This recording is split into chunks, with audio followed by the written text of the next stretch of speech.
असम के कई क्षेत्रों में शैतान का साम्राज्य है। वहां ज्यादातर लोगों को धोखे से मारकर जंगलों और तालाबों में फेंक दिया जाता है। घरों के नीचे दफन लोगों की आत्माएं अक्सर भटकती रहती हैं और कमजोर लोगों के शरीर पर कब्जा कर लेती है। कुछ ऐसा ही भयानक अनुभव मेरी मौसी के साथ हुआ।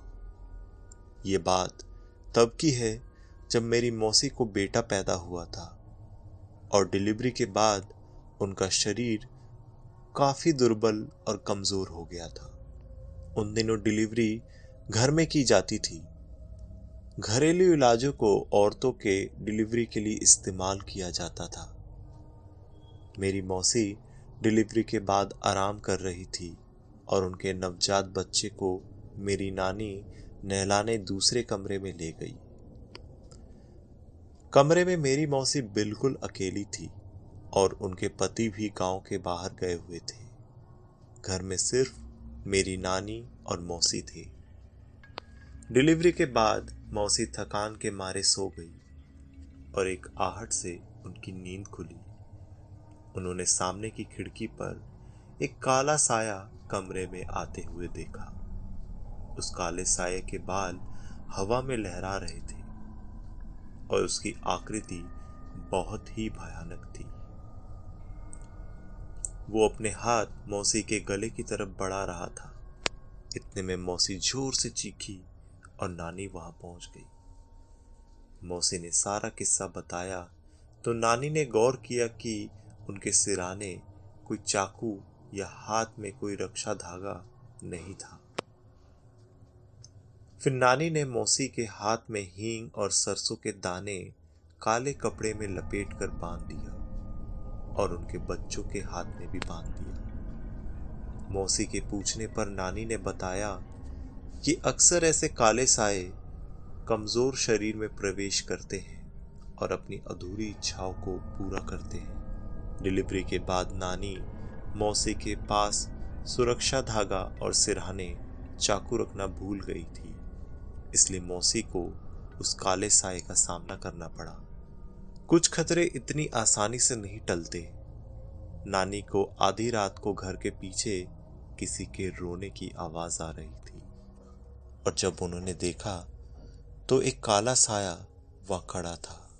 नानी ने जोर से चिल्ला के पूछा, आखिर तुम हो कौन और क्यों हमारे पीछे पड़ी हो?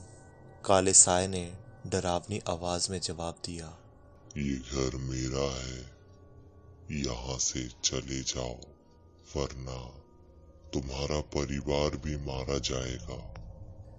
नानी उस वाक्य से काफी डर गई थी क्योंकि अब घर में एक नवजात बच्चे को भी उस काले साए से खतरा था। अगले दिन नानी ने एक पंडित को घर बुला के सारा किस्सा बताया और पंडित जब घर के पीछे गए तो उन्होंने काली शक्तियों को महसूस किया। पंडित ने सारा घर मुआयना करके कहा, इस इलाके में जितने भी घर बने हुए हैं उन सब के नीचे कई लाशें दफन हैं। ये इलाका पहले घना जंगल हुआ करता था और फिर यहाँ धीरे धीरे लोग घर बनवाने लगे। इस घर का भी कोई ऐसा ही राज होगा जो आपको जीने नहीं देगा। ये एक शापिस्थान है। निर्दोष परिवारों की बलि मांगते हैं। आप लोग जल्द से जल्द ये घर खाली कर दो, तब तक ये रक्षा मौली अपने हाथों पे बांध लो। मौसी के पति को वापस आने में 2 दिन बाकी थे। बिना वक्त गवाए मेरी नानी और मौसी अपना सामान बांधकर दूसरे गांव चले गए और मौसी ने अपने पति को भी खत लिखकर ये बात बता दी। आज भी इसी डर से लोग घर बदलने से पहले उसका इतिहास पहले पता कर लेते हैं, क्योंकि ऐसे भूतिया राज अक्सर लोगों को महंगे पड़ते हैं। दोस्तों, मैं आशा करता हूं कि आपको ये कहानी पसंद आई होगी। ऐसे ही हॉरर स्टोरी सुनने के लिए मेरे YouTube चैनल को सब्सक्राइब करें। मिलते हैं अगली किसी वीडियो में। धन्यवाद।